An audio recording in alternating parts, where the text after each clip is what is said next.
Hello class. Welcome back बच्चों। तो प्यारे बच्चों, स्टार्ट करते हैं नया लेक्चर। बेटा, नए लेक्चर में इंटरनल ट्रेड चैप्टर को ही कंटिन्यू कर रहे हैं। 2 मिनट के लिए पहले सामने देखो, मैं हल्का सा रिवाइज कर दूं, बता दूं हम कहाँ थे।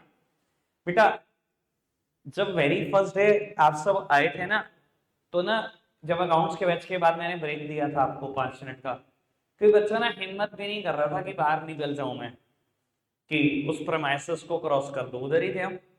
और मैं कह रहा था नहीं नहीं, बाहर जाओ, एक राउंड मार के आओ, थोड़ा सा फ्रेश होता है आदमी। ठीक है जी, तुम इतने में बिजनेस स्टडीज पढ़ने के लिए प्रिपेयर हो जाओगे। एक आध राउंड लोगे, बाहर खड़े होके 5-4 मिनट दोस्तों के पास बातें करके। देखो, एक तो रास्ता यही है कि फिर मैं बैक टू बैक बैचेस पढ़ाता रहूं, कि एक सेकंड का भी ब्रेक ना दूं। अगर मैं ब्रेक देता भी हूं ना बेटा, हालात ये हैं हमारे कि हम या तो टाइम पर वापसी आते नहीं, ठीक है, और जो हम टाइम पर वापसी आते हैं भाई, एक आएगा, अब दूसरा आएगा, उसके बाद देखना तीसरा आएगा। डिस्टर्बेंस यार सिर्फ मेरे लिए नहीं होती, जो बैठकर पढ़ रहे हैं उनके लिए उनका ज्यादा रिदम टूटता है भाई। अब डिसाइड आपने करना है। एक स्पेसिफाइड टाइम दिया जाएगा, अगर उसमें आ सकते हो ठीक है, नहीं तो भैया छोड़ो, ब्रेक का सिस्टम ही बंद करो। दूसरी बात, बहुत सारे बच्चों को ना यार ये अवेयरनेस ही नहीं रहती। मुझे मतलब बड़ा जान के ताज्जुब होता है। ठीक है जी, अगर पिछले बैच में ये बोल रहा था ना, अकाउंट्स के बैच में, कि फर्स्ट और सेकंड इलस्ट्रेशन दे दिए थे, तो आधा को तो पता ही नहीं होता जी हम है कौन से दीन दुनिया। ना चैप्टर का नंबर पता, ना चैप्टर का नाम पता, ना कहाँ पर है ये नहीं पता। अभी मैं पूछ लूँ ना बीएससी में कौन सा टॉपिक खत्म कर दिया था, तो 99% बच्चे फेल हो जाएंगे बता नहीं पाने के। भाई, थोड़ा सा पढ़ाई की तरफ ध्यान दे दो, वरना ना, मुझे ये तो पता ही है, teacher are always to be blamed. यार हम तो हैं ब्लेम होने के लिए यार, ठीक है, पर भैया पास नहीं हो पाओगे जो सिचुएशन चल रही है। पास ही नहीं हो पाओगे, बहुत दूर बहुत अच्छे नंबर लाना। यार इतनी तो अवेयरनेस होनी चाहिए, कौन सा चैप्टर चल रहा है, किस टॉपिक पे को छोड़कर गए थे। और ये कोई, मैं इसलिए नहीं बोल रहा कि 5 दिन का गैप पड़ गया, अरे तुम कल देख लेना आदो के हालात अपने में से ही। उन्हें ये नहीं पता होने का कल कौन सा टॉपिक है, आज कौन सा पढ़ के गए। तुम जो बैठे हुए हैं, जो एबसेंट है वो तो छोड़ ही दो। जितने एबसेंट होते हैं ना, अगर एवरेज 10 बच्चे एबसेंट है, एक बच्चा वीडियो मांगता है मुझसे। इससे असलियत का पता लगता है। पहले तो सारी वीडियो पब्लिक कर रहा था, चलो ठीक है, अब असलियत का पता लग रहा है, कौन कितना पानी में। तुम्हारे सामने थे। और अभी तो 20 बच्चे एबसेंट थे अकाउंट्स के बैच में, आए होते तो दिखा देता और कितने थे। 10 में से एक बच्चा वीडियो मांगता है मेरे से एवरेज पढ़ने के लिए। बेटा मैं ना बहुत बार लेक्चर दे चुका हूँ, ठीक है, आपको भी लगता होगा यार हर रोज खड़े हो जाते हैं 5-10 मिनट इसी पे। भाई समझ जाओ, अब नहीं समझोगे कोई समझाएगा नहीं यार, ये चीजें भगवान ना करे रह जाओ, कोई नहीं समझाएगा बेटा। लास्ट मौका है ये, फैब फर्स्ट वीक, कुछ बहुत दिन नहीं है, 3 महीने हैं। जितना सिलेबस है खत्म करके सारा रिवाइज करना है, आप इडली से पहले का भी रिवाइज करना है। समझ नहीं पा रहे यार तुम अभी भी बात। बेटा, चैप्टर शुरू किया था हमने इंटरनल ट्रेड।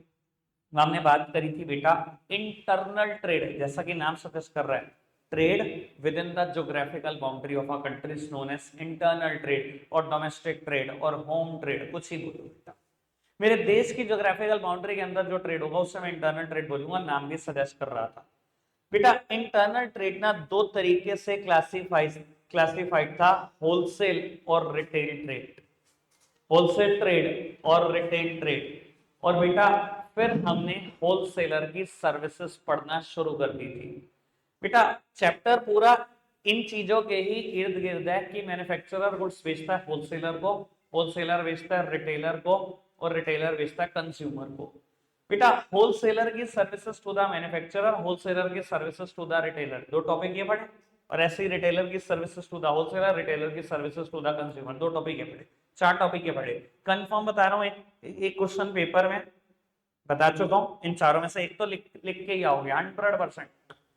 ठीक है जी। उसके बाद बेटा मैंने आपको कहा था ये सब छोड़ दो, कुछ कोर्स का पार्ट नहीं, अब सिर्फ आगे हम रिटेलर की बात करेंगे। बेटा हमने ना रिटेलर को डिसाइड कर लिया था कि बहुत तरीके से क्लासिफाई किया जा सकता है, जिसमें से एक तरीका है प्लेस ऑफ बिजनेस। कुछ रिटेलर ऐसे हैं जिनके पास फिक्स्ड प्लेस ऑफ बिजनेस नहीं था।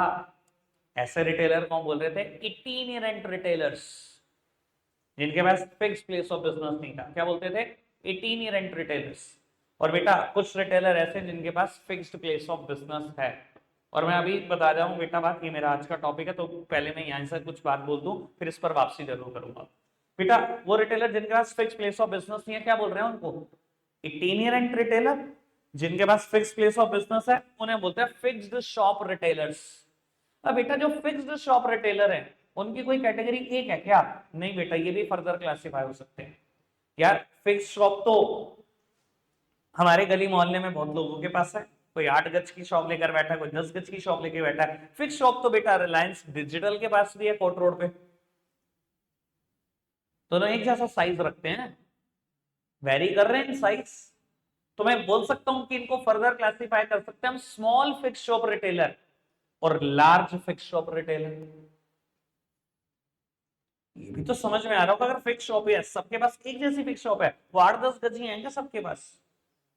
हमारे रेजिडेंशियल इलाके में तो लोगों के पास जनरली 8-10 गज ही हैं भैया, दुकान के नाम पर बेटा अगर हम कमर्शियल इलाके में जाएं, 8-10 गज हैं। रिलायंस डिजिटल नहीं है, रिलायंस ट्रेंड्स नहीं है, डोमिनोज बर्गर किंग नहीं है, जो जगह लेकर बैठे हुए हैं अच्छी खासी। तो बेटा स्मॉल फिक्स शॉप रिटेलर और लार्ज फिक्स शॉप रिटेलर की मुझे आज चर्चा करनी है। लेकिन उससे पहले भी मैं इटिनेरेंट रिटेलर पे ही कुछ बात बोल रहा हूँ। बेटा इटिनेरेंट रिटेलर क्या थे? जिनके पास फिक्स प्लेस ऑफ बिजनेस नहीं था, they move from place to place, street to street in search of a customer. बेटा एक जगह से दूसरी जगह घूमना, एक सड़क से दूसरी सड़क घूमना, कस्टमर की खोज करना। ये फर्दर 4 तरीके के थे। तो बता सकता चारों ना? पैटर्न होगा फर्स्ट कैटेगरी, इज्जत रख ले इनकी सबकी। बता दे, तू ही बता दे।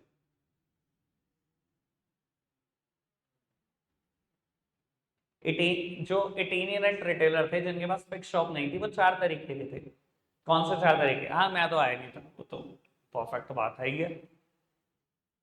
ये नहीं पता, ऐसी बात सुन के मुझे डबल गुस्सा आता है। आ नहीं था और वीडियो भी नहीं देख के आया, तो पहले आ, तो पहले प्रसाद ले मेरे से। बेटा इटिनेरेंट रिटेलर 4 तरीके के थे। पैडलर, हॉकर एक कैटेगरी, मार्केट ट्रेडर दूसरी, स्ट्रीट ट्रेडर और पेमेंट वेंडर तीसरी, चीप जैक्स चौथी। इधर देखना हम फटाफट। अब मैं और टाइम नहीं खर्चना चाहता बेटा रिवीजन पे, 1 मिनट लो इन चारों के बारे में सुन लो फटाफट से। सबसे पहली कैटेगरी बेटा पैडलर एंड हॉकर। जैसा कि नाम सजेस्ट कर रहा है, पैडलर हॉकर। मैं कहता हूं in the modern day too इन्होंने कभी अपनी यूटिलिटी को कम नहीं होने दिया। आज भी मैं कहता हूँ मॉल कल्चर इतना आ चुका है, ऑनलाइन शॉपिंग इतनी आ चुकी है, तब भी इनकी यूटिलिटी आज तक खत्म नहीं हुई। आज भी बेटा इनकी यूटिलिटी एज इट इज है। पैडलर हॉकर होते क्या है बेटा? जो प्रोडक्ट को कैरी करके लाते हैं ऑन देयर हेड, अपने सिर पे ही रख के ला रहे हैं, और ऑन द बाइसिकल, और ऑन द हैंड कार्ट। ऐसे लोगों को पैडलर एंड हॉकर बोलते हैं। क्यों यूटिलिटी खत्म नहीं हुई? क्योंकि बेटा बिल्कुल डोर स्टेप पे प्रोडक्ट अवेलेबल कराते हैं। घर का दरवाजा खोलो यही प्रोडक्ट मिलता है। मॉल के लिए तो बहुत ट्रेवल करना पड़ेगा ना। ये बेटा तुरंत प्रोडक्ट अवेलेबल करा देते हैं। बेचते क्या क्या? यूटेंसिल्स आती है ना गलियों में आंटी, सर पे बर्तन रख के यूटेंसिल्स बेचते हैं, और फ्रूट्स वेजिटेबल बेचते हैं। आते हैं ना बेटा अपने वेंडर रेडियां लेकर, फ्रूट्स वेजिटेबल बेचते हैं, और टेबल्स बहुत सारे बेचते हैं। इसके अलावा कुछ लोग बलून्स, सॉफ्ट टॉयज, ऐसी चीजें भी बेच जाते हैं। बेटा ध्यान रखना लेकिन आप इनके ऊपर ट्रस्ट नहीं कर सकते। इनके प्रोडक्ट में ना बेटा क्वालिटी में ट्रस्ट नहीं किया जा सकता। क्यों नहीं ट्रस्ट किया जा सकता? क्योंकि बेटा इतना सस्ता सामान बेचते हैं, क्वालिटी कैसे होगी ये नहीं पता। ठीक है ना? बहुत सारे ई टेबल्स बेचने वाले आते हैं, ठीक है जी। आपकी घरों में भी अगर बच्चे होंगे तो आपको पता होगा, या जब भी बच्चे रहे हमने भी इन चीजों की बड़ी डिमांड की है, और पेरेंट्स बहुत बोलते थे क्या खाता रहता है, पर फिर भी दिलवा देते थे हमारे कहने के बाद भी। होता था ना बेटा। आज आपको बड़े होकर ये बात पता लगी होगी कि ट्रस्ट कर सकते हैं हम उनकी क्वालिटी पे। दोबारा आना है उसने, ये भी नहीं पता दोबारा आना है कि नहीं आना हमारी गली में। ठीक है ना जी। कुछ लोग तो ऐसे होते हैं बेटा, कंबल बेच जाते हैं, गैस के चूल्हे बेच जाते हैं। आपको पता है मार्केट प्राइस कितना है, एमआरपी भी लिखा होगा 5,000, वो कहेगा 2,000। आपको पता है वो चोरी का है। आपको भी पता है वो चोरी का है कि जिस दुकान में काम करता है रात ही हाथ मारा उसने। आप बार्गेन करते हो, नहीं नहीं 1,000 ही है लेने। वो कहता है चल भाई कहाँ धक्के खाऊंगा, ये पकड़ ले चूल्हा ला 1,000 रुपये चल कर। सर क्वालिटी में ट्रस्ट कर सकते हो? पता लगे पहली बार ही ना चला। किसको ढूंढोगे? ढूंढ पाओगे? नहीं ढूंढ पाओगे। समझ में आया पैटर्न होकर क्या है। आगे बढ़े। Market traders. क्या था मार्केट ट्रेडर्स? जो बेटा फिक्स्ड डेज पर शॉप लगाते थे डिफरेंट लोकेशंस पर। जैसे कि बेटा हमारे यहाँ का मंगल बाजार फिक्स डे है, डिफरेंट लोकेशन पर शॉप लगाते हैं। देखो हमारे यहाँ पर सिर्फ मंगल बाजार एग्जांपल हो सकता है, लेकिन अगर दिल्ली में चाहो तो बेटा सातों दिन बाजार लगता है अलग अलग लोकेशन पे। ये सोम बाजार, ये मंगल बाजार, ये बुध बाजार, ये वीर बाजार, ऐसे ही बोलते हैं वो, प्रोनाउंस ही ऐसे करते हैं, और लोकेशन भी डिसाइडेड है। और बहुत सारे वेंडर वहां पहुंच जाते हैं अपने अपना बेटा फड़ी लगाने। इन्हें बोलते हैं मार्केट ट्रेडर्स। ठीक है जी। बेचते क्या सामान है? अगेन ज्यादातर लोग गारमेंट्स और फैब्रिक बेचते हैं, हमारे मंगल बाजार में दिख ही जाता है। अगेन बेटा ये ना लो इनकम ग्रुप को ज्यादा कैटर करते हैं, क्योंकि जो फैब्रिक बेच रहे हैं या जो रेडीमेड गारमेंट्स बेच रहे हैं, या तो वो फ्रेश नहीं है, मतलब फर्स्ट हैंड नहीं है, या तो यूज्ड गारमेंट्स हैं, या बहुत ही लो क्वालिटी गारमेंट्स हैं। तो ये जो कैटर करते हैं वो लो इनकम ग्रुप को ज्यादा कैटर करते हैं, मतलब टारगेट करते हैं लो इनकम ग्रुप को। ये होते हैं मार्केट ट्रेडर्स। ठीक है जी। इनका जो मतलब पैडलर एंड हॉकर और मार्केट ट्रेडर में ना एक सिमिलैरिटी ये है बेटा कि इनका प्लेस ऑफ बिजनेस बहुत जल्दी बदलता है। पैडलर हॉकर रोज अपनी नई गली बदल लेते हैं। एक बार एक गली में गए, पता नहीं दोबारा कब आएंगे उस गली में। आते हैं लोग नमकीन बेचने, गोलगप्पे बेचने, टिक्की की रेडी डाल दी, गली थोड़ी सी बड़ी देखी, करते हैं ना लोग। दोबारा कब आएंगे भैया पता ही नहीं है। कोई कॉर्न्स बेचने आ गया गलियों में। ठीक है जी। ऐसे ही होता है। तो इनका प्लेस ऑफ बिजनेस जो है ना बड़ा फ्रीक्वेंटली बदलता है। सेम मार्केट ट्रेडर उसका तो रोज ही बदलना है। अगर यहाँ मंगल बाजार लग रहा है, कल मंगल बाजार यहाँ नहीं है, कल बुध बाजार 10 किलोमीटर दूर है। दिल्ली में तो यही है बेटा। क्लियर है बात? समझ में आती है बात? उसके बाद बेटा स्ट्रीट ट्रेडर्स और पेमेंट वेंडर तीसरी कैटेगरी थी। चाहे स्ट्रीट ट्रेडर बोलो चाहे पेमेंट वेंडर बोलो। स्ट्रीट ट्रेडर बेटा हमेशा उस लोकेशन पर पाए जाते हैं जहां ह्यूज फ्लोटिंग पॉपुलेशन मिलती है। Huge population, just like railway station, just like bus stand. जब बहुत सारी पॉपुलेशन एक टाइम पर इकट्ठी हो जाती है बेटा, दो ट्रेनें नहीं आई, लेट हो गई, अब देखो पॉपुलेशन आप कितनी हो जाती है वहां पर मिलते हैं स्ट्रीट ट्रेडर। बेच क्या रहे होते हैं बेटा? वही जरूरत का सामान, मैट, न्यूज़पेपर, मैगजीन्स, ई टेबल्स, ऐसी चीजें बिकेंगी वहां। पुराने जमाने में लोग क्या करते थे भैया, आपने मैंने पिछले वैसे में बोला था, आपने न्यूज़पेपर और मैगजीन वाला आइडिया फेल कर दिया। पुराने जमाने में बेटा लोग ट्रैवल ही नहीं कर पाते थे न्यूज़पेपर मैगजीन के बिना। उनको पता भैया ट्रेन है, ये तो लेट होनी होनी है, 1 घंटे का सफर वैसे ही 2 में होना है, वो तो न्यूज़पेपर लेके चढ़ते थे। हम मोबाइल फोन फुल चार्ज करके चढ़ते हैं। ट्रेन में कदम रखना मोबाइल फोन फुल चार्ज, उसके बाद चाहे ट्रेन हमारी तरफ से 6 घंटे लेट हो, क्योंकि हमारी आंखें थोड़ी हैं भैया। हम तो चला ही देंगे, पूरी लाइट बंद कर दो 8 घंटे तो चला ही देंगे फोन, इतनी तो कैपेसिटी है ही, फिर रोते रहेंगे। यही है भैया स्ट्रीट ट्रेडर। और उसके बाद लास्ट में आता है बेटा चीप जैक्स। बेटा चीप जैक्स क्या होता है? इनके पास बेटा शॉप होती हैं ऑफ टेम्परेरी नेचर। इसको आप बेटा अपनी देसी भाषा में मतलब खोखा खोल के बैठ गया ये तो, शॉप ऑफ टेम्परेरी नेचर। ठीक है ना, बांस तंबू बम्बू की बेटा शॉप बना ली।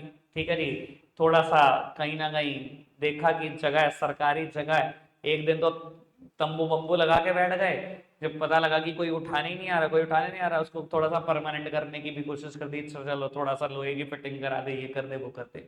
मिलते कैसे लोग हैं बेटा यहाँ पर आपको काम करते हुए? ज्यादातर बेटा लोग रिपेयर कर रहे होते हैं। कोई रिपेयर कर रहा है वॉचेस की, कोई पेंचर लगा रहा है, कोई बाइक रिपेयर कर रहा है। ठीक है ना। और सलून खोलकर बैठ गए हैं लोग, कॉबलर, मोची टाइप लोग बैठ गए हैं, ऐसे लोग बेटा बैठ जाते हैं। ये होता है बेटा चीफ जेक्स। ठीक है बेटा, अब देखो मैंने बहुत सारा टाइम लगाकर रिवाइज करा दिया आपको, ठीक है ना, मतलब मेरा आज का लगभग सारा दिन निकाल दिया। अब मैं एक चीज आपसे एक्सपेक्ट कर रहा हूं, वो आंसर आप जरूर दे देना। मैंने इटिनेरेंट रिटेलर के चारों पार्ट रिवाइज कर दिए, जबकि मेरा बनता नहीं था रिवाइज करना। बेटा अगर पेपर ये कह दे इटिनेरेंट रिटेलर है, उनकी करेक्टरिस्टिक लिख दो 5 नंबर, तो क्या लिखोगे? इटिनेरेंट रिटेलर में ये चारों कैटेगरी आ जाती है जिनकी मैंने बात करी। मैं आपसे एक्सपेक्ट कर रहा हूँ बेटा 5 करेक्टरिस्टिक आप बोल सकते हो, कुछ बोल दो, हिंदी में बता दो, पंजाबी में बता दो, और 5 करेक्टरिस्टिक बता दो। ठीक है जी, और मैं बता देता हूँ जो शुरू में गेस करता रहेगा वो थोड़ा आसान होगा, जैसे जैसे काम की बात छूटती जाएगी ना, फिर आखिरी में सोचना बड़ा मुश्किल होगा। जो शुरू की 2-3 कैटेगरी बता देंगे ना, 2-3 करेक्टरिस्टिक, कुछ बहुत आसान होगा, आखिरी में सोच ही नहीं जाएंगी। तो शुरू का मौका अच्छा ले लो, अभी तो किसी ने कुछ नहीं बताया। तगरान साहब एक आधी करेक्टरिस्टिक आपने बतानी है मुझसे। क्या आपको समझ में आया? इतना सारा इटिनेरेंट रिटेलर पढ़ लिया कि क्या करेक्टरिस्टिक है इनकी, कुछ भी सोचो। इलेश एक तो ने बतानी है भाई। क्या क्या प्लीज, क्या लिखेगा करेक्टरिस्टिक में? पॉइंट में लिखना है क्या? अच्छा कि इनके पास शॉप है टेम्परेरी नेचर की, सबके पास तो है ही नहीं। हैंडलर होकर के पास है और कुछ? बेटा पहली बात ये लिख सकते हो, बढ़िया बोल रहा है शुभम, कि बेसिक पर्पस इटिनेरेंट रिटेलर क्या है? मैक्सिमम सर्विसेज देना कंज्यूमर को, क्योंकि ये कस्टमर के ना बेटा डोर स्टेप पे प्रोडक्ट अवेलेबल करा देते हैं ज्यादातर, तो मैक्सिमम सेटिस्फैक्शन कंज्यूमर को मिलता है, मैक्सिमम सर्विसेज मिलती है। एक पॉइंट ये लिख सकते हो, मुझे नहीं पता बुक ने लिखा कि नहीं लिखा, पर लिख सकते हो, बढ़िया पॉइंट। एक हो गया बच्चे, 4। यार हैंड रेस करो, बता दो यार। हाँ भाई, लो इन्वेस्टमेंट बिल्कुल कह सकते हो बेटा। इटिनेरेंट रिटेलर ने एक्चुअली में बहुत कम इन्वेस्टमेंट लगाई भैया। एक फिक्स शॉप आज की तारीख में अगर हम सोचे ठीक मार्केट में ले लें, 50 पेटियां खत्म है, और ये भी मैं बेयर मिनिमम बोल रहा हूँ। तो इटिनेरेंट रिटेलर बहुत कम इन्वेस्टमेंट से धंधा शुरू कर पाते हैं। ठीक है जी, लो इन्वेस्टमेंट हो गया, मैक्सिमम सर्विसेज या सेटिस्फेक्शन हो गया, परमानेंट।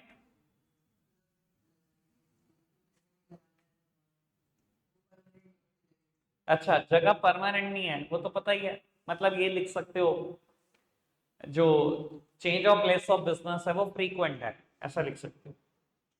ठीक है ना? हाँ बिल्कुल, बहुत बढ़िया बात। लो और मिडिल इनकम ग्रुप को ही आप कैटर कर रहे हो, आपका टारगेट ही वो है बेटा। जिन लोगों के पास ह्यूज रिसोर्सेज हैं वो कभी आपका टारगेट नहीं है ही नहीं, वो बाय नहीं करेंगे आपसे। उनको मॉल में ही जाना है, उनको ऑनलाइन ही खरीदना है, उनकी शान में भी फर्क आ सकता है ना। मिनिमम ऐसा नहीं कह सकते बेटा, क्योंकि मैं अगर आपको बात बताऊंगा ना तो पैर के नीचे से आपकी जमीन निकल जाएगी। मेरे से बहुत सारे वेंडर ऐसे जो मुझसे बहुत ज्यादा कमाते हैं, ठीक है कि मिनिमम प्रॉफिट। चलो आपके साथ एक इंसिडेंट शेयर कर देता हूँ। शुभम भाई, शो में, हाँ आप बोल दो यार, आज से रुका नहीं, पेट में दर्द ना हो जाए, बोलो। हाँ क्वालिटी, क्वालिटी पे ट्रस्ट नहीं कर सकते आप इनकी। एक ना, चलो मैं आप इसकी बात बता देता हूँ, मिनिमम प्रॉफिट वाली बात बता रही है बेटा। आपको ना थोड़ा सा आइडिया दे देता हूँ। एक ना खस्ता छले बेचता है एक पर्सन, अभी भी बेचता है, ठीक है, और वो मुझसे 2-3 साल छोटा ही होगा। पहले ना कभी मार्केट में बेचा करता था जहाँ मेरा ऑफिस है। तो एक दिन उसने मुझे बताया, ऐसे ही बात चल रही थी, तो लगभग रोज उसके पास आना जाना था हमारा, तो अच्छे से बात कर लेता था, सभी बोलता था बल्कि वो। तो बोलता 20 रुपए की खस्ता की प्लेट है, 6 रुपए की पड़ती है मुझे, 6 रुपए की 2 खस्ता बेचता था, 14 रुपए एक प्लेट में मार्जिन। ठीक है जी, यकीन मानना एक दिन में 1000 प्लेट बेचता। मैं अपने पार्टनर की शक्ल देखो, वो मेरी देखी, सी यू कर ली, खस्ते की रेडी ठीक थी। तो यार ये नहीं आप कह सकते कि मिनिमम प्रॉफिट होगा। हाँ बहुत सारों का होता है, पर वो भी मिनिमम नहीं होता। वो भी क्या करते हैं बेटा, उनकी ना सेल बहुत कम है, तो प्रॉफिट तो पहले ही ज्यादा चार्ज कर लेते हैं, उनको पता दिन का खर्चा तो निकालना ही है। ठीक है ना जी। जैसे कि अगर हाईवे पे अगर आप कोई पंचर वाला देख लो या रिपेयर मैकेनिक देख लो, और भगवान ना करे हाईवे पे ऐसे व्हीकल पंचर हो गया, एक ही मिला, आपको क्या लग रहा है 20 रुपए लेगा वो? उसको ही पता 5 ही आने दिन में, उन्हें कहना लाओ जी 100 रुपए। प्रॉफिट तो मिनिमम नहीं है, सेल जरूर कम है इनकी। हाँ जी सर, और कुछ? बस हो गया शुभम? वो कह रहे सारे आज शुभम ही बताएगा सारा कुछ। चलो जी बेटा, अब एक बार वो देख लेते हैं जो बुक कहती है, प्लीज। बस बस बेटा, बस करो बेटा। अब एक बार वो भी देख लो जो बुक्स कह रही है। ये सब रुक जाए यार, तो ये तो नहीं रुकता बस। करेक्टरिस्टिक पढ़ने जा रहे हैं बेटा, इटिनेरेंट रिटेलर की करेक्टरिस्टिक हो, फीचर हो, नेचर हो, सब एक ही बात। सबसे पहली बात, they are small traders operating with limited resources. अभी मेरे को राघव ने बताया लो इन्वेस्टमेंट। लो इन्वेस्टमेंट कह लो या लिमिटेड रिसोर्सेस कह लो, एक ही बात है। ये बहुत कम रिसोर्सेज से ऑपरेट कर रहे हैं बेटा। अगर रिसोर्सेज ज्यादा होते तो फिक्स शॉप ना ले लेते, रिसोर्सेज की ही तो कमी है। ठीक है ना जी, आगे बढ़े। Second one, they normally deal in consumer product of daily use such as toiletry product, fruits and vegetable and so on. Actually में ऐसा हो रहा है बेटा। सबसे पहली बात, सब कंज्यूमर प्रोडक्ट में डील करते हैं। काम की बात, सबसे पहली बात कंज्यूमर प्रोडक्ट में डील करते हैं। क्या प्रोडक्ट और भी किसी कैटेगरी का है बेटा? Industrial product. इंडस्ट्रियल प्रोडक्ट मतलब या तो रॉ मटेरियल या प्लांट एंड मशीनरी। बेटा ये आपके घरों में रॉ मटेरियल बेचने तो नहीं आ रहे, कोई मशीनरी तो नहीं उठा के ला रहे, ना मशीनरी बेच रहे ये, ना ही रॉ मटेरियल बेच रहे, यानी कि बेच सिर्फ कंज्यूमर गुड्स रहे हैं। और वो भी बेटा कौन सा consumer goods? Non durable. Non durable समझते हो? कंज्यूमर गुड्स भी बेटा 3 कैटेगरी का होता है, सुन लो ये बात। एक होता है ड्यूरेबल, एक होता है सेमी ड्यूरेबल, एक होता है नॉन ड्यूरेबल। ज्यादातर नॉन ड्यूरेबल और कुछ एक्सटेंट तक सेमी ड्यूरेबल प्रोडक्ट बेच रहे हैं, ड्यूरेबल नहीं। ड्यूरेबल गुड्स क्या होते हैं बेटा? वो ड्यूरेबल गुड्स होते हैं जिनका लाइफ स्पैन बहुत बड़ा है, बहुत बड़ा टाइम पीरियड है। जैसे कि फर्नीचर, अरे भैया 10-20 साल चल जाते हैं। आपके घर में रखा हुआ एसी, आपके घर में रखी वॉशिंग मशीन, फ्रिज, इन्हें बोलते हैं कंज्यूमर ड्यूरेबल गुड्स। कंज्यूमर ही इस्तेमाल कर रहा है। दूसरी बात, ड्यूरेबल है, बहुत लंबा टाइम पीरियड है। सेमी ड्यूरेबल गुड्स क्या होते हैं? जो वन और फ्यू यूजेस में खत्म हो जाते हैं, या तो एक इस्तेमाल में या कुछ इस्तेमाल में। जैसे कि क्लोथ्स, क्रॉकरी, शूज, इन्हें बोलते हैं सेमी ड्यूरेबल। मैंने क्या बोल दिया? सेमी ड्यूरेबल की डेफिनेशन निकल बोल दी। सेमी ड्यूरेबल होते हैं जिनका life span up to 1 year होता है, क्लोथ्स, क्रॉकरी और शूज।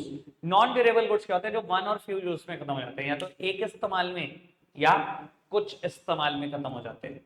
जैसे कि ईटेबल्स, सारे ब्रेड, बटर, जैम, शैम्पू के पाउच, एक इस्तेमाल में खत्म या कुछ इस्तेमाल में खत्म, इन्हें बोलते हैं नॉन ड्यूरेबल। तो बेटा ये बेस तो सिर्फ कंज्यूमर गुड्स रहे हैं और दूसरे नॉन ड्यूरेबल। जैसे अगर तूने फोन ना छोड़ा ना, एक कंज्यूमर गुड्स और दूसरे ही उसमें भी अगर स्पेसिफाइड हो जाओ तो नॉन ड्यूरेबल गुड्स बेच रहे। कोई दिक्कत, कोई परेशानी तो नहीं? आगे बढ़ सकते हैं बेटा। कहते हैं the emphasis of such trader is providing greater customer services by making the product available at the very door step of customer. ये बात बोली भी थी शुभम ने अभी कि ना, कि कस्टमर के डोर स्टेप पे प्रोडक्ट देके जा रहे हैं तो मैक्सिमम सेटिस्फेक्शन है, मैक्सिमम सर्विसेज मिल रही है कंज्यूमर। फिक्स शॉप वाला ये तो नहीं करेगा, घर के आगे सामने तो नहीं दुकान खोल देंगे सारे, तो भैया जाना ही पड़ेगा ना उसकी दुकान पे। इटीनियरेंट रिटेलर तो बिल्कुल घर के आगे देके जाएगा प्रोडक्ट। ठीक है जी, लास्ट वन, काम की बात। As they do not have any fixed business establishment to operate from, these retailers have to keep their limited inventory of merchandise either at their home or at some other place। काम की बात कहते हैं क्योंकि इनके पास कोई fixed establishment तो है नहीं, कोई फिक्स प्लेस ऑफ बिजनेस तो है नहीं, तो जो इनकी छोटी सी मर्केंडाइज है, जो छोटा सा इन्वेंट्री है, स्टॉक है, वो कहाँ रखते हैं? कहते हैं या तो घर पे रखते हैं या at some other place. Some other place का क्या मतलब है यहाँ पे? सम अदर प्लेस मतलब अगर आप चीप जैक हो तो कहाँ रखोगे? टेम्परेरी शॉप में ही रखोगे अपनी। जितने ये रिपेयर वाले हैं बेटा, जो इनके पास टूल्स होते हैं घर ले जाते हैं क्या रात को, उसमें ही रख के जाते हैं। और ये सलून खोल के बैठे हुए हैं, क्या करते हैं बेटा, कैंची कंघी शीशा सब उठाया सब घर। भैया अगर आप शुरू की 3 कैटेगरी में हो, पैडलर हो, मार्केट ट्रेडर हो, स्ट्रीट ट्रेडर हो, जो भी आपके पास इन्वेंट्री आज बची है वो घर जाएगी पक्की बात। लेकिन अगर आप चीप जैक हो तो घर जाएगी, कभी भी नहीं घर जाएगी। कहाँ रहेगी वो, उसी टेम्परेरी शॉप में रहेगी। तो वो यही तो कह रहा है कि या तो आपकी लिमिटेड मर्केंटाइज घर जाएगी या at some other place. Some other place का मैंने मतलब बता दिया, शॉप ऑफ टेम्परेरी नेचर। ठीक है ना जी। अब मैं कहता हूँ जो आंटियां आती हैं गली में बर्तन बेचने, सारे तो नहीं बिक जाते होंगे एक दिन में, आ जाएंगे घर ही जाएंगे, रखे जाएंगे वापस।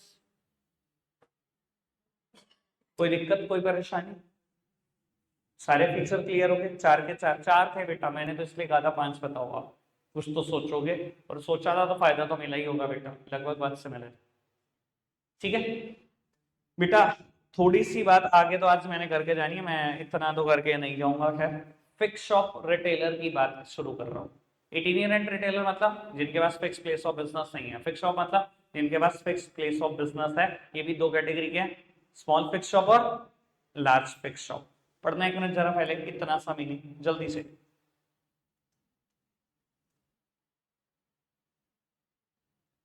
कैरेक्टरिस्टिक नहीं पढ़नी अभी, कैरेक्टरिस्टिक सब पढ़ने के बाद। यहां तक डन। चलिए, कैरेक्टरिस्टिक बाद में देखेंगे, ये पढ़ना मैं बता चुका हूं ये बात, फटाफट से पढ़ दो।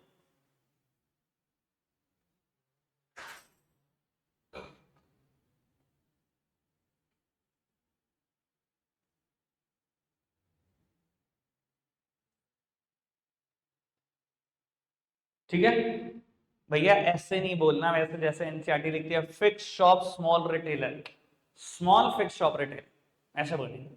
ठीक है जी, लार्ज फिक्स शॉप रिटेलर और स्मॉल फिक्स शॉप रिटेलर। अब बेटा स्मॉल फिक्स शॉप रिटेलर में 4 कैटेगरी इन्होंने बनाई हुई है, हम बनाएंगे 5। पहले लिखा हुआ है नाम general store, speciality shop, street stall holder, second hand good shop. 4 बनाई है इन्होंने, मैं 5 बता रहा हूं। सिंगल लाइन स्टोर बेटा, अभी इसने सबसे पहले जनरल स्टोर लिखी, मैं जनरल स्टोर की नहीं एक स्पेशलिटी शॉप की बात करूंगा, एक सिंगल लाइन स्टोर की। मेरी तरफ देखना, देखो बेटा अर्बन एरियाज में आज बेटा सिंगल लाइन स्टोर और स्पेशलिटी शॉप का जमाना है। ये जो जनरल स्टोर वाली कहानी है ना, बहुत पहले हुआ करती थी शहरों में। अब ये चीज सिर्फ गांव में देखने को मिलती है कि एक दुकान के अंदर ही सब कुछ कचाकच भर रखा है। ऐसा नहीं है कि बिल्कुल खत्म हो गया अर्बन एरिया में, 1-2 एग्जाम्पल आज भी मिल जाएंगे आपको, लेकिन सिर्फ 1-2 ही एग्जाम्पल मिलेंगे 1-2 मोहल्लों में। आज जमाना किसका है बेटा, स्पेशलिटी शॉप का, सिंगल लाइन स्टोर का। सिंगल लाइन स्टोर मतलब नाम से समझ रहा है, सिंगल लाइन स्टोर। हमारी दुकान में सिर्फ गारमेंट्स मिलते हैं, हमारी दुकान में सिर्फ फुटवियर मिलते हैं, हमारी दुकान में सिर्फ फर्नीचर मिलता है। सिंगल लाइन में डील करते हैं, सिंगल लाइन में। हमारी दुकान में सिर्फ कॉस्मेटिक्स मिलती है। सर बहुत सारे एग्जांपल हैं हमारे शहरों में ये सिंगल लाइन स्टोर के। बेटा speciality shop, single line store की भी फर्दर स्पेशलिटी, भैया गारमेंट ही बेचते हैं लेकिन मेंस गारमेंट बेचते हैं, फुटवियर ही बेचते हैं लेकिन किड्स फुटवियर ही बेचते हैं हम तो। सिंगल लाइन मतलब सिर्फ गारमेंट्स बेच रहे हो, सिर्फ फुटवेयर बेच रहे हो, सिर्फ कॉस्मेटिक बेच रहे हो। ठीक है नहीं, अगर गारमेंट्स में भी फर्दर स्पेशलाइजेशन है तो वो स्पेशलिटी शॉप है। ये मेंस वियर ही है तो, ये वुमेन्स वियर ही है तो। समझ में आ रही है बात। जनरल स्टोर तो समझते होंगे ना बेटा, अंडर वन रूफ सब बेच रहा है। एक आध एग्जांपल दे दो वैसे, अगर जो हमारे मोहल्ले के हैं उनको तो अच्छे समझ में आ जाएगा। खुराना कन्वेक्शनरी उधर वाली दुकान, भैया सब ले लो। कॉस्मेटिक वो बेचता है, खाने पीने का सामान तो खैर वो बेचता ही बेचता है। ठीक है जी, आप खाओ जी आलू प्याज, तो आलू प्याज भी बेचता है वो। ठीक है जी, हाँ हाँ भैया मेरे से पूछे यार, मैंने अपनी आंखों से उनको बड़े होते हुए देखा है, मेरे जितने ही हैं वो। तो भैया एक ही दुकान पे सब बेचते हैं वो, ये जनरल स्टोर होता है।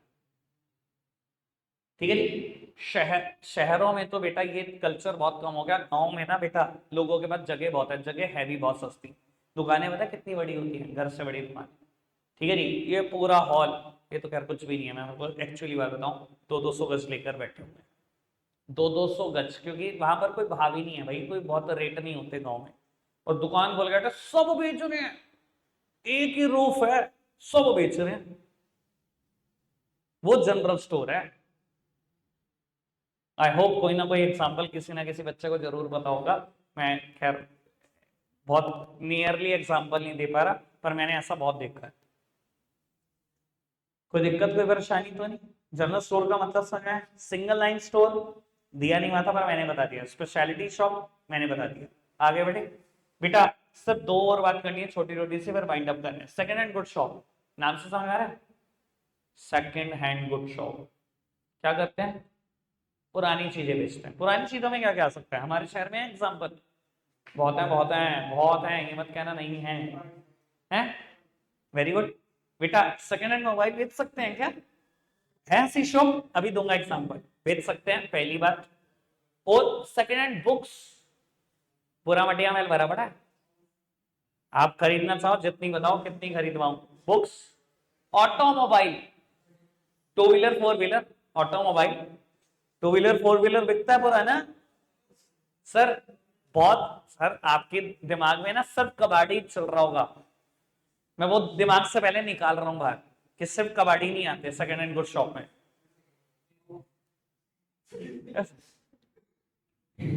बेटा कौन सी मार्केट है मुझे समझा? कोई मार्केट नहीं है भाई प्रॉपर्टी बेचने की, house, books, automobile, mobile phone, तीन बातें हमने डिसाइड कर ली। सर लोग एंटीक्स तक बेचते हैं, रेयर ऑब्जेक्ट्स तक बेचते हैं, तो मार्केट में इसलिए अवेलेबल नहीं होते। इवन OLX ने तो सब कुछ ही गंद फैला दिया, लोग फर्नीचर बेच रहे हैं, सब कुछ ही बेच रहे हैं भैया, खैर क्या ही बोलूं मैं, अपने आप को ही बेच ही रहे हैं। तो वो सेकेंड हैंड गुड शॉप में सिर्फ कबाड़ी की दुकान नहीं आती। मैंने ये क्लियर कर दिया कि ये मत सोच लेना सिर्फ कबाड़ी बिकता है। बेटा जो फोर व्हीलर बेच रहे हैं ऐसे ऐसे शोरूम लेकर बैठे हुए हैं, आप सोच भी नहीं सकते। ठीक है ना जी? जो सेकेंड हैंड कार्स बेच रहे हैं वो शोरूम्स में बेच रहे हैं, वो कोई कबाड़ी की दुकान नहीं है। ठीक है ना? आपने भी देखे होंगे, एक बार दिल्ली चलो, आपको दिखाता हूँ कैसे कैसे शोरूम पड़े हुए हैं जो सेकेंड हैंड कार बिकती है। चलो खैर आगे बढ़ते हैं। क्लास बात, स्ट्रीट स्टॉल होल्डर। बेटा चीप जैक्स और स्ट्रीट स्टॉल होल्डर में ना कोई फर्क नहीं है। देखो नाम है स्ट्रीट स्टॉल होल्डर, स्ट्रीट के आसपास स्टॉल लगाकर बैठ गए हैं, अ शॉप ऑफ टेम्परेरी नेचर। जो बात चीप जैक्स की है 100% बेटा बात स्ट्रीट स्टॉल होल्डर की है, वही रिपेयरिंग वर्क वही सब कुछ कर रहे हैं। पढ़वा मैं कल दूंगा, इसकी कैरेक्टरिस्टिक भी कल ही करेंगे। आज के लिए इतना ही है प्यारे बच्चों, बाय बाय।